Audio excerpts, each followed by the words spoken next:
Friends welcome to my YouTube channel the Mamu study. तो বন্ধুরা আজ আমরা পড়ব বল ও গতি নিউটনের সূত্র এটা হলো পার্ট 3। যারা যারা পার্ট 1 ও পার্ট 2 দেখোনি যাও তাড়াতাড়ি গিয়ে পার্ট 1 ও পার্ট 2 দেখে আসো, তাহলে তোমাদের এটা বুঝতে সুবিধা হবে। তো বন্ধুরা আজ আমরা প্রথম শুরু করব নিউটনের প্রথম সূত্র দিয়ে। তো নিউটনের প্রথম সূত্রতে নিউটন কাকু কি বলেছে? বলেছে বাইরে থেকে কোনো বল প্রয়োগ না করলে স্থির বস্তু চিরকাল স্থির অবস্থায় থাকবে এবং সচল বস্তু সমবেগে সরল রেখায় চিরকাল চলতে থাকবে। দেখো বন্ধুরা, বলে যে কোন একটি বস্তু, অর্থাৎ ধরো বস্তুটি যদি এ হয়, এই বস্তু যদি স্থির থাকে, এরপর যদি আমি বাইরে থেকে কোনো বল প্রয়োগ না করি, তাহলে এই স্থির বস্তু এটি চিরকাল স্থিরই থাকবে। ধরো বি একটি বস্তু, এই বস্তু ধরো ভি বেগ নিয়ে চলছে, তাহলে এই বস্তুটিকে যদি বাইরে থেকে কোনো বল প্রয়োগ না করা হয়, তাহলে এই বস্তুটি চিরকালই ভি বেগ নিয়ে চলতে থাকবে।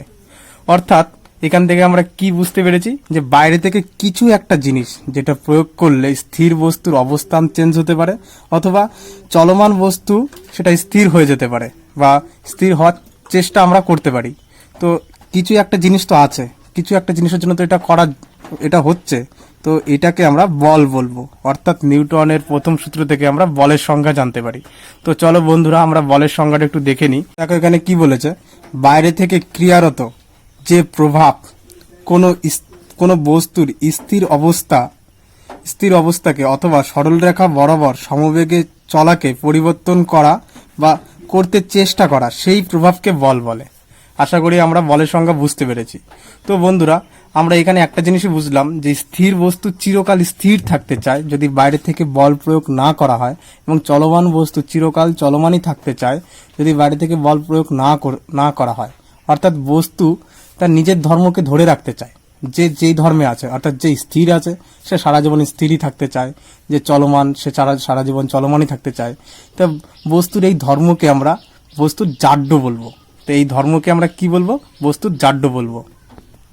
তো জাড্য বা ইনার্শিয়া, অর্থাৎ বস্তুটি তার নিজের ধর্মকে বজিয়ে রাখতে চায়। যদি স্থির বস্তু সে যদি স্থির অবস্থায় থাকতে চায়, তাকে আমরা এই বস্তুর এই ধর্মকে আমরা কি বলবো? স্থিতিজাড্য বলবো বা ইনার্শিয়া অফ রেস্ট বলবো। আর কোনো চলমান বস্তু চলমানই থাকতে চায়, যেই ধর্মের জন্য এই চলমান থাকতে চায় বস্তুটি, তাকে কি বলবো? গতিজাড্য বলবো।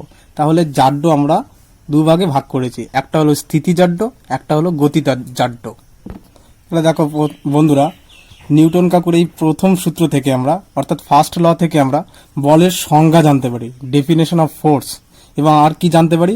বস্তুর জাড্য জানতে পারি। তাহলে এই কোশ্চেনটা খুবই ইম্পর্টেন্ট কোশ্চেন।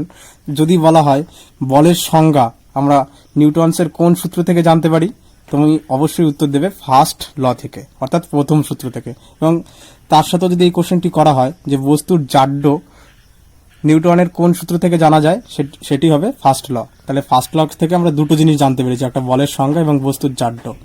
জাড্য আমরা একটু আগে দেখেছি দুই রকম, একটা স্থিতিজাড্য, একটা গতিজাড্য।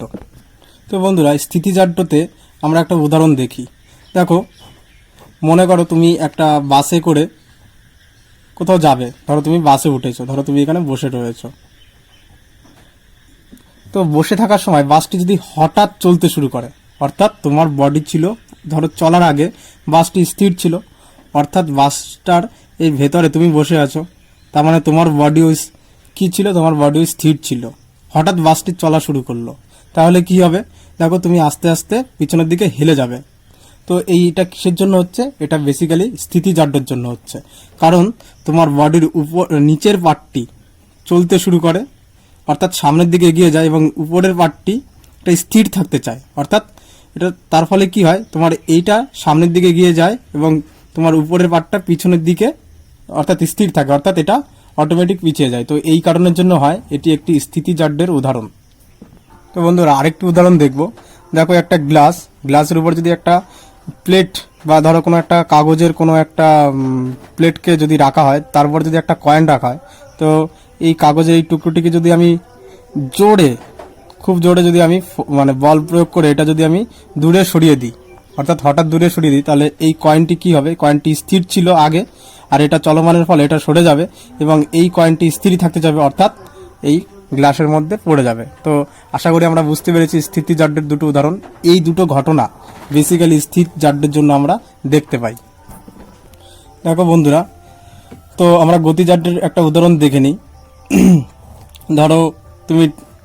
ধরো তুমি একটা অটো রিক্সায় বসে আছো। ধরো এটা অটো রিক্সা, যদিও বা ছবি আঁকাতে না পারি, তোমরা বুঝে নাও একটু। তো তুমি এখানে বসে আছো, ধরো গাড়িটি চলমান ছিল, অর্থাৎ ভি বেগ নিয়ে চলছিল ধরে নাও তুমি সাপোজ। তো তোমার বডিও চলমান ছিল এই ফ্রেমের সঙ্গে। হঠাৎ গাড়িটি ব্রেক কষলো, অর্থাৎ গাড়িটি ধরো মন্দন ক্রিয়েট করলো, হঠাৎ ব্রেক কষলো। তো কি হলো, তোমার বডিটি চলমান ছিল, অর্থাৎ তোমার লোয়ার পার্টটা, বডির লোয়ার পার্টটা চলমান থাকতে চাইবে এবং লোয়ার পার্টটা স্থির ছিল, মানে স্থির হয়ে যাচ্ছে, তার মানে লোয়ার পার্টটা স্থির হয়ে গেল এবং আপার পার্টটা চলমান ছিল, সে চলমান থাকতে চাইবে। অর্থাৎ তুমি কি হবে, তুমি সামনের দিকে এরকম ঝুঁকে যাবে। তো এটা বেসিক্যালি গতিজাড্যের জন্য হয়ে থাকে। তো বন্ধুরা, আশা করি বুঝতে পেরেছো। তো আরেকবার বলে দিই আমি। তো নিউটনের প্রথম সূত্র থেকে আমরা বলের সংজ্ঞা জানতে পারি এবং বস্তুর জাড্যর সম্পর্কে আমরা জানতে পারি। তো এটুকু তো বুঝতেই পারলাম। আর জাড্য বেসিক্যালি দুই রকম, একটা স্থিতিজাড্য, একটা গতিজাড্য। চলো, অর্থাৎ নিউটন কাকা দ্বিতীয় যে সূত্রটি বলেছিল সেই সূত্রটি আমরা একটু দেখে নেব। বলেছে কোনো বস্তুর ভরবেগের পরিবর্তনের হার বস্তুটির উপর প্রযুক্ত বলের সমানুপাতিক এবং বল যেদিকে প্রযুক্ত হবে। এখন বন্ধুরা কি বলেছে, ভরবেগের পরিবর্তনের হার এর সঙ্গে প্রযুক্ত বল সমানুপাতিক প্রযুক্ত বল, অর্থাৎ এবং এটাও বলেছে যে বল যেদিকে প্রযুক্ত হবে ভরবেগের পরিবর্তন সেদিকে ঘটবে। অর্থাৎ ধরো কোনো একটি বস্তু, ধরো এই বস্তুর ভর এম, এটি ধরো v1 বেগের, ধরো এরপর ধরো তুমি বল প্রয়োগ করলে, ধরো এ বল প্রয়োগ করলে, তাহলে এই বস্তুটির বেগের পরিবর্তন ঘটবে। ধরো বেগের পরিবর্তন ঘটে m2 হলো, v1 থেকে v2 হলো, তাহলে বেগের পরিবর্তন হলো। তাহলে একটু আগে আমরা জেনেছি যে বেগের পরিবর্তন যেদিকেই হয় প্রযুক্ত বল যেদিকে, মানে যেদিকে প্রযুক্ত বল হয় সেদিকেই ভরবেগের পরিবর্তন হয়। তো এফ সমান সমান কি লিখতে পারি আমরা, ভরবেগের পরিবর্তনের হার। তো ভরবেগের পরিবর্তন কি করে লিখবো, দেখো ফাইনাল ভরবেগ এটা ছিল mv2 এবং mv1। তো এর পরিবর্তনের হার কি বের করবো, সময় দিয়ে ভাগ করে দেবো। একটা সময় তো লেগেছে এই পরিবর্তন হতে গেলে, ধরো টি সময় এটা চেঞ্জ হয়ে গেছে। তো এখান থেকে আমরা এম কমন নেব। এম কমন নিলে কি পড়ে থাকবে, v2 minus v1 by T. তো এটা কি মনে করতে পারছো এটা কি, এটা দেখো, এটা হচ্ছে অ্যাক্সিলারেশন। তাহলে এম ইন্টু এ, তাহলে এটাকে আমরা কি বলে থাকি, অ্যাক্সিলারেশন। ভরবেগের, দেখো এখানে ভরবেগের পরিবর্তনের হার, এখানে দেখো বেগের পরিবর্তনের হার। বেগের পরিবর্তনের হারকে আমরা কি জানি, অ্যাক্সিলারেশন জানি, অর্থাৎ ত্বরণ। তাহলে এটার বদলে আমরা ত্বরণ লিখলাম। অতএব এফ ইকুয়াল টু কি পেলাম, এম এ, অর্থাৎ প্রযুক্ত বল সমান সমান কি, বস্তুর ভর ইন্টু অ্যাক্সিলারেশন, অর্থাৎ ত্বরণ। এটাও লিখতে পারি। তাহলে বস্তুর ত্বরণ কি করে বের করব, ধরো এফ ইকুয়াল টু আমরা কি জানি, এম এ। তো অ্যাক্সিলারেশন ইকুয়াল টু কি লিখতে পারি আমরা, এফ বাই এম। তাহলে প্রযুক্ত বলকে আমরা ভর দিয়ে ভাগ করলে কি পাবো, অ্যাক্সিলারেশন পাবো। তাহলে কোনো বস্তুর উপর যদি কোনো বল প্রযুক্ত হয় এবং সেই বস্তুর ভর দিয়ে যদি আমরা ভাগ করি, তাহলে আমরা কি পাবো, অ্যাক্সিলারেশন পাবো। হয়তো অনেক বন্ধুরাই বুঝতে পারছো না যে ভরবেগটা কি। দেখো ভরবেগটা একটু বলে দিই। ভরবেগটা হলো কোনো বস্তুর উপর, ধরো কোনো বস্তু ভরবেগ, ধরো কোনো একটা বস্তুর ভর এম এবং সে যে ভেলোসিটি নিয়ে যাবে, ধরো একটা ভি ভেলোসিটি নিয়ে যায়, তাহলে ভরের সঙ্গে তার বেগের গুণফলকে আমরা কি বলি, ভরবেগ বলি। তাহলে ভরবেগ ইকুয়াল টু কি লিখবো আমরা, এম ইন্টু ভি, ঠিক আছে। অর্থাৎ P equal to M into V. P কে আমরা মোমেন্টাম, অর্থাৎ ভরবেগ, মানে ভরবেগকে আমরা পি দিয়ে ডিনোট করে থাকি। তো পি যদি ভরবেগ হয় তাহলে ভরবেগ ইকুয়াল টু কি, এম ইন্টু ভি। তাহলে দেখো বন্ধুরা, এখান থেকে আমরা কি পর্যন্ত জানতে পেরেছি, F equal to M A এবং পি ইকুয়াল টু, অর্থাৎ ভরবেগ equal to M into V. তাহলে দেখো বন্ধুরা, যদি এই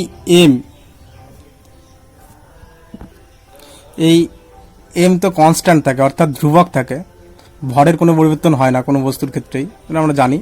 তো এটা যদি কনস্ট্যান্ট থাকে তাহলে পি এর সঙ্গে ভি এর সম্পর্কটা কি, অর্থাৎ ভরবেগের সঙ্গে বেগের সম্পর্কটা কি, সমানুপাতিক। এটুকু তো বুঝতেই পারলাম। তারপরে দেখো এখান থেকে একটু আমরা দেখে নিই এফ ইকুয়াল টু এম এ, অতএব এ ইকুয়াল টু কি লিখতে পারি আমরা, এফ বাই এম, একটু আগেই আমরা দেখেছি। অর্থাৎ দেখো এখানে এ এর সঙ্গে এম এর কি সম্পর্ক, 1/m, অর্থাৎ ব্যস্তানুপাতিক। তো দেখো যখন এফ ধ্রুবক থাকবে, অর্থাৎ বেগ ধরো তুমি একটা নির্দিষ্ট বেগ দিচ্ছ, ধরো বেগকে তুমি কনস্ট্যান্ট রেখেছো মানে ধ্রুবক রেখেছো, তাহলে সেক্ষেত্রে এর সঙ্গে ভরের অর্থাৎ ত্বরণের সঙ্গে ভরের সম্পর্ক কি হবে, ব্যস্তানুপাতিক। তার মানে ভর যত কম হবে ত্বরণ তত বেশি হবে, অর্থাৎ আর ভর যত বেশি হবে ত্বরণ তত কম হবে। তার মানে ধরো কোনো একটা বস্তু এর ভর ধরো এম, ধরো 10 কেজি, ধরে নাও 10 কেজি।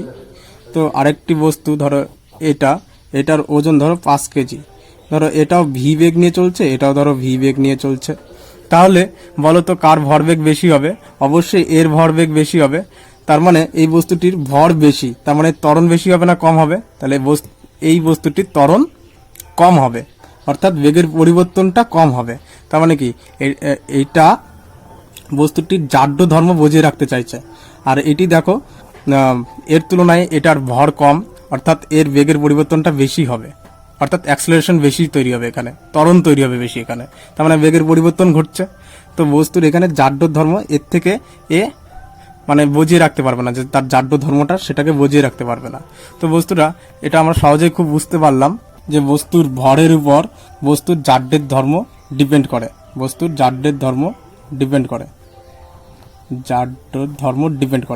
তো বস্তুর ভরের সঙ্গে বস্তুর জাড্যের ধর্ম ডিপেন্ড করে, এটা আমরা খুব সহজেই বুঝতে পারলাম। তো আমরা দেখে নিই যে এফ ইকুয়াল টু এম এ। ধরো যারা এটা বুঝতে পারেন এটা কি করে আসলো, তাদের জন্য একটা ট্রিক্স বা একটা মজার গল্প শোনাই। ধরো নিউটন কাকু সকালবেলা রাস্তা দিয়ে হাঁটছিল, তো সামনে একটা ছাগল দেখলো। ধরো ছাগলটি এরকম খুব জ্বালাতন করছে, নিউটন কাকুর দিকে তাকে ম্যা করছে। তো ছাগলটাকে দেখে দিল এক লাথি, অর্থাৎ কি করলো, কিক করলো, মানে এখানে বল প্রয়োগ করলো। আর ছাগলটি কি বলে ফেললো, ধরো অর্থাৎ এম এ। তোমরা এই মজার ঘটনা দিয়ে এটা মনে রাখতে পারো। তাহলে এফ ইকুয়াল টু এম এ। তো নিউটনস কাকু এইভাবেও এফ ইকুয়াল টু এম এ আবিষ্কার করেছে। এটা একটা জাস্ট মজার ঘটনা, তোমরা এটাকে মনে রাখার জন্য এই ঘটনাটি মনে রাখতে পারো। তো এইটুকু তো আমরা বুঝতে পারলাম এফ ইকুয়াল টু এম এ। অর্থাৎ দেখো দ্বিতীয় সূত্র থেকে আমরা বলের পরিমাপ করতে শিখে গেছি। তো বলের পরিমাপ কি করে করব, বস্তুর ভরের সঙ্গে তার ত্বরণকে গুণ করে দিলে আমরা বল পেয়ে যাব, প্রযুক্ত বলটা পেয়ে যাব। তাহলে দ্বিতীয় সূত্র থেকে আমরা কি জানতে পারলাম, কোনো বস্তুর বলকে পরিমাপ করতে আমরা শিখে গেছি। দেখে নিই এফ এবং পি এর একক কি এবং এর অঙ্কীয় মাত্রাগুলো কি কি। তো এফ মানে বল এবং পি মানে মোমেন্টাম অর্থাৎ ভরবেগ। তাহলে এফ ইকুয়াল টু কি জানি আমরা, এম ইন্টু এ। তো এখানে এম এর একক আর ত্বরণের একক, এম এর একক কত, অর্থাৎ ভরের একক হচ্ছে গিয়ে কেজি। যদি এসআইতে বের করি প্রথম, তাহলে কি লিখবো আমরা, এসআইতে কেজি। আর এর একক কত তোমরা সবাই জানো যে মিটার পার সেকেন্ড স্কয়ার, অর্থাৎ এর একক কি বেরোবে, KG metre per second square. এইটাকে আরেকটি নাম দিয়ে আমরা জেনে থাকি, সেটা হচ্ছে নিউটন। তাহলে এফ এর এসআই একক কি আমরা নিউটন বলেও জেনে থাকি। তো অর্থাৎ বলের এসআই একক হলো নিউটন এবং KG metre per second square. তো সিজিএস এবার দেখি। তো সিজিএস এর সেমভাবে গ্রাম সেমি পার সেকেন্ড স্কয়ার, অর্থাৎ এটাকে আমরা আরেকটি এককে জেনে থাকি, বিশেষ করে সেটা হলো ডাইন নাম। তো 1 নিউটন সমান সমান, দেখো 1 নিউটন ইকুয়াল টু কি জানি আমরা, 1 নিউটন ইকুয়াল টু কি জানি, 1 KG into gram by second square per second square. তো 1 কেজি মানে কত, এটাকে যদি আমি গ্রামে কনভার্ট করি তো কত হবে, 1000 গ্রাম। মিটারকে যদি আমরা সেমিতে কনভার্ট করি তাহলে কি লিখবো, 100 সেমি পার সেকেন্ড স্কয়ার। তাহলে এটা গুণ করলে কত হবে, 10⁵ গ্রাম সেমি পার সেকেন্ড স্কয়ার। দেখো গ্রাম সেমি পার সেকেন্ড স্কয়ারকে আমরা কি বলে জেনে থাকি, একটু আগে দেখিয়েছি, ডাইন। তো 10⁵ ডাইন। তাহলে 1 নিউটন সমান 10⁵ ডাইন। এটা আমরা খুব সহজেই বুঝতে পারলাম। এবং এর অঙ্কীয় মাত্রা কি হবে, তাহলে দেখো এফ ইকুয়াল টু এম এ। তো এম কে আমরা কি দিয়ে ডিনোট করে থাকি, এম দিয়েই। আর এ মানে কত, এ অর্থাৎ ভি বাই টি। তো এম এর এম এর একক কি, সরি, এম কে আমরা এম দিয়ে ডিনোট করে থাকি, ভি কে আমরা কি দিয়ে লিখি, এল টি টু দি পাওয়ার -1, আর এটা উপরে চলে গেলে -2 হয়ে গেল, অর্থাৎ M L T to the পাওয়ার -2। তাহলে বলের অঙ্কীয় মাত্রা আমরা খুব সহজেই বুঝতে পারলাম। বলের এসআই একক হলো নিউটন বা KG metre per second square, এবং সিজিএস একক হলো গ্রাম সেমি পার সেকেন্ড স্কোয়ার বা ডাইন, অর্থাৎ 1 নিউটন সমান 10⁵ ডাইন। এটুকু তো বুঝতে পারলাম। আর এফ এর অঙ্কীয় মাত্রা হলো M L T to the পাওয়ার -2। তো বন্ধুরা, এবার পি এর এককটা আমরা দেখে নেব। তাহলে পি ইকুয়াল টু কি জানি, এম ইন্টু ভি, ভর ইন্টু বেগ, অর্থাৎ ভরের একক কি কেজি, আর বেগের একক কি এসআইতে, এগুলো সব এসআইতে। হ্যাঁ, তো কি হবে, মিটার পার সেকেন্ড। তো কেজি মিটার পার সেকেন্ডকে আমরা মানে ভরবেগের এসআই একক কেজি মিটার পার সেকেন্ড। আর সিজিএস সেম ভাবে হবে, বেগের ভরের একক হবে গ্রাম, বেগের একক হবে সেমি পার সেকেন্ড, অর্থাৎ গ্রাম সেমি পার সেকেন্ড হচ্ছে গিয়ে, এটা হচ্ছে গিয়ে সিজিএস এ ভরবেগের একক। আর অঙ্কীয় মাত্রাটা একটু দেখে নেবো তাড়াতাড়ি করে। পি ইকুয়াল টু কি, এম ইন্টু ভি, অর্থাৎ এম কে আমরা কি দিয়ে ডিনোট করে থাকি, ক্যাপিটাল এম, আর ভি কে আমরা কি দিয়ে ডিনোট করে থাকি, L into T to the পাওয়ার -1। তো টোটাল অঙ্কীয় মাত্রা কি বেরোলো, M L T to the পাওয়ার -1। শুধুমাত্র এখানে এম কে আমরা এম দিয়ে লিখে থাকি, ও ভি কে আমরা কি দিয়ে লিখে থাকি, এল টি টু দি পাওয়ার -1, অর্থাৎ ভি ইকুয়াল টু কি জানি আমরা, ডিস্টেন্স আপন টাইম। তো ডিস্টেন্সকে আমরা কি দিয়ে লিখে থাকি, এল দিয়ে, বাই টি, এই টিটা উপরে চলে গেলে কি হয়, টি, এল টি ইনভার্স, অর্থাৎ এল টি টু দি পাওয়ার -1। এটুকু তো বুঝতে পারলাম। তো যারা এটা বুঝতে পারছো না, এগুলো আমরা সব বিস্তারিত পার্ট 1-এ এবং পার্ট 2-তে আমরা বিস্তারিত আলোচনা করেছি। যারা দেখোনি, যাও তাড়াতাড়ি গিয়ে দেখে আসো, তাহলে তোমাদের এটা বুঝতে আরো সুবিধা হবে। দেখো, এখানে কতগুলো আমি কোশ্চেন নিয়ে এসেছি তোমাদের জন্য। তো এই কোশ্চেনগুলো চলো সলভ করি, তাহলে তোমাদের এই কনসেপ্টটা আরো সুন্দর ক্লিয়ার হবে। তো দেখো কি বলেছে, একটি বস্তুর বেগ এবং ভর যথাক্রমে এক্স এবং ওয়াই, তবে তার ভরবেগ কত হবে। তাহলে আমরা ভরবেগ ইকুয়াল টু, অর্থাৎ পি মোমেন্টাম, ভরবেগ ইকুয়াল টু কি জানি আমরা, এম ইন্টু ভি, সোজা সাপটা কথা। এম কে ভি দিয়ে গুণ করলে, অর্থাৎ ভরকে বেগ দিয়ে গুণ করলে আমরা ভরবেগ পেয়ে যাব। তাহলে এখানে এম কত বলে দিয়েছে আমাকে, এম বলে দিয়েছে ওয়াই, আর বেগ কত বলেছে এক্স, অর্থাৎ এর ভরবেগ কত হবে, এক্স ওয়াই। তাহলে আশা করি এটা খুবই সহজ, তোমরা বুঝতে পেরেছো। তাহলে নেক্সট কোশ্চেনটা দেখো, চলো কি বলেছে, 5 কেজি ভরের একটি বস্তুর ভরবেগ যদি 50 কেজি মিটার পার সেকেন্ড হয়, তবে তার বেগ কত। বলেছে 5 কেজি ভরের একটি বস্তুকে, তোমরা নিজেরা একটু চেষ্টা করো, পজ করে ভিডিওটি দেখো কি বলেছে। আমরা ভরবেগ ইকুয়াল টু কি জানি, P equal to M into V, এটা তো আমরা জানি, তাই না। ভরবেগ ইকুয়াল টু কি, ভর ইন্টু বেগ। তো এখানে আমার বলেছে ভর বলে দিয়েছে, অর্থাৎ এম বলে দিয়েছে 5 কেজি, এবং তার বেগও ভরবেগও বলে দিয়েছে, অর্থাৎ পি বলে দিয়েছে 50 কেজি মিটার পার সেকেন্ড। তাহলে আমরা ভি সহজে বের করতে পারবো, এই দুটো জানি। তাহলে ক্যালকুলেশন করে আমরা ভিটা খুব সহজে বের করতে পারবো। তাহলে দেখে নাও একটুখানি বন্ধুরা। তাহলে এখানে বসিয়ে দিলাম যার যার ভ্যালু সে সমস্ত জায়গায়। তো M equal to 5 into V, অর্থাৎ ভি ইকুয়াল টু কি লিখতে পারি, 50/5, অর্থাৎ কাটলে 10 হয়, অর্থাৎ 10 মিটার পার সেকেন্ড। তাহলে বস্তুটির বেগ কত হবে, 10 মিটার পার সেকেন্ড। তাহলে কোন অপশনটি সঠিক হবে, তাই এখানে 10 দুটো অপশন আছে, একটা 10 সেমি পার সেকেন্ড, আর একটা আছে 10 মিটার পার সেকেন্ড। তো উত্তর হবে 10 মিটার পার সেকেন্ড, কারণ এখানে সবই এসআই কোয়ান্টিটি ছিল। তো আমরা এটা ক্যালকুলেশন করে বেড়াই এসআই কোয়ান্টিটি পাবো। তো উত্তর হয়ে যাবে এ, অর্থাৎ এ হবে সঠিক অ্যান্সার।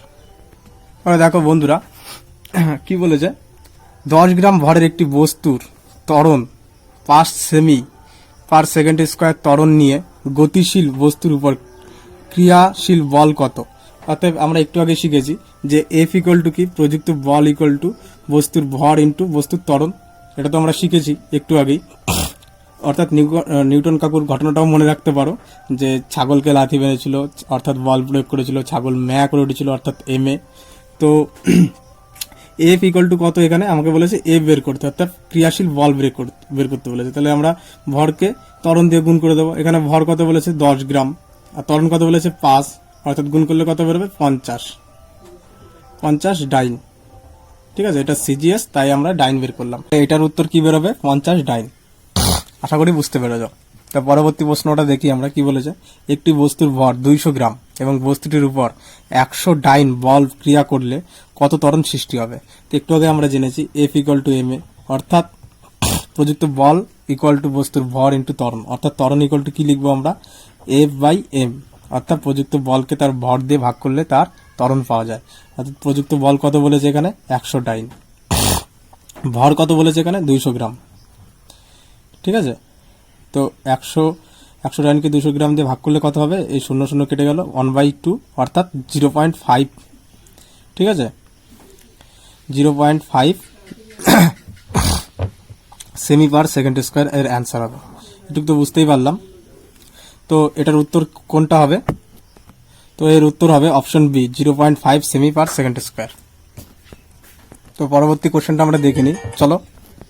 বলেছে 60 নিউটন বল একটি বস্তুতে ক্রিয়া করলে 5 মিটার পার সেকেন্ড স্কোয়ার ত্বরণ সৃষ্টি হয়, বস্তুটির ভর কত।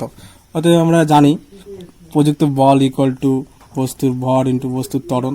অতএব এখানে কি বের করতে বলেছে, বস্তুটির ভর বের করতে বলেছে, অর্থাৎ এম বের করতে বলেছে। তাহলে এম ইকুয়াল টু কি জানি আমরা, F/a। তাহলে প্রযুক্ত বলকে তার ত্বরণ দিয়ে ভাগ করলে বস্তুর ভর পাওয়া যায়। তাহলে কত নিউটন বল প্রয়োগ করেছে, 60 নিউটন। তাহলে বস্তুর অ্যাক্সিলারেশন কত, অর্থাৎ ত্বরণ কত বলো, 5, কাটাকাটি করলে কত, 12, অর্থাৎ এর উত্তর কত হবে, 12 কেজি। অপশনে দেখো রয়েছে 12 গ্রাম ও 12 কেজি, এখানে এসআইতে বেরিয়েছে, তাহলে এর উত্তর হবে 12 কেজি, অর্থাৎ অপশন এ হবে। নিউটন কাকু কি বলেছে, প্রত্যেক ক্রিয়া একটি সমান বিপরীত প্রতিক্রিয়া আছে, সমান ও বিপরীত প্রতিক্রিয়া আছে। তো মানে কি, ধরো তুমি একটা বস্তুর উপর যদি বল প্রয়োগ করো, এই বস্তুটি তোমার উপর ঠিক সমান তোমার বিপরীত দিকে একটি বল প্রয়োগ করবে। দেখো তুমি যদি একটা দেয়ালকে যদি ঘুষি মারো, তাহলে তুমি তোমার হাতে ব্যথা অনুভব করতে পারো। এটির কারণ কি, কারণ তুমি যখন দেয়ালটিকে ঘুষি মারো, তুমি যে বলটি প্রয়োগ করো দেয়ালের উপর, দেয়ালও ঠিক বিপরীত দিকে তোমার বিপরীত দিকে একটা বল ক্রিয়া করে, সেই বলটার জন্য তোমার হাতে ব্যথা হয়। ধরো যখন আমরা হাঁটি তখন একটি পা তীর্যকভাবে পিছনের দিকে থাকে, তো এই পা দিয়ে আমরা বল প্রয়োগ করি, ফলে এই মাটিও সমানভাবে আমাদের উপর বল ক্রিয়া করে, ফলে এই পাটি উঠে সামনের দিকে আমাদের এগোতে সাহায্য করে। অর্থাৎ এইভাবেই মানে এই প্রতিক্রিয়া বলে আমাদের হাঁটতে সাহায্য করে। তো দেখো তেমনি ভাবে ধরো একটা নৌকা, এই ধরো একটা নৌকার উপর তুমি ধরো নামতে যাচ্ছ, তো ধরো তুমি পাড়ে যখন পা ফেলছো, ধরো এটা পাড়, নৌকার ধরো এটা পার, এই পারে যখন তুমি পা ফেলছো, তখন দেখো তুমি সামনের দিকে এগিয়ে যাওয়ার ফলে সঙ্গে সঙ্গে নৌকাটি পিছন দিকে পিছিয়ে যাচ্ছে। অর্থাৎ এর কারণ কি, ধরো তুমি যখন সামনের দিকে এগিয়ে যাচ্ছ, এই নৌকার উপর বল প্রয়োগ করে, করার ফলে তুমি সামনের দিকে এগিয়ে যাচ্ছ, এবং এর ফলে কি হচ্ছে, নৌকাটি তোমার থেকে পিছনের দিকে চলে যাচ্ছে। তার মানে এখান থেকে কি বুঝতে পারলাম, ধরো তুমি এই নৌকার উপর বল প্রয়োগ করলে, ফলে তুমি সামনের দিকে এগিয়ে যাচ্ছে, তার ফলে এর বিপরীত প্রতিক্রিয়া বলের ফলে নৌকাটি তোমার পিছন দিকে চলে যাচ্ছে। বন্ধুরা, আজকের ভিডিও এই পর্যন্তই। যদি তোমাদের ভালো লেগে থাকে অবশ্যই তোমরা লাইক, শেয়ার, কমেন্ট করতে ভুলো না, এবং বন্ধুদের সঙ্গে প্রচুর পরিমাণে শেয়ার করো, যারা বন্ধুরাও তোমাদের সঙ্গে উপকৃত হতে পারে। তো চলো, আমাদের নেক্সট ভিডিওতে তোমাদের সঙ্গে আবার দেখা হচ্ছে। ততক্ষণ তোমরা সুস্থ থাকো, ভালো থাকো এবং হেলদি থাকো।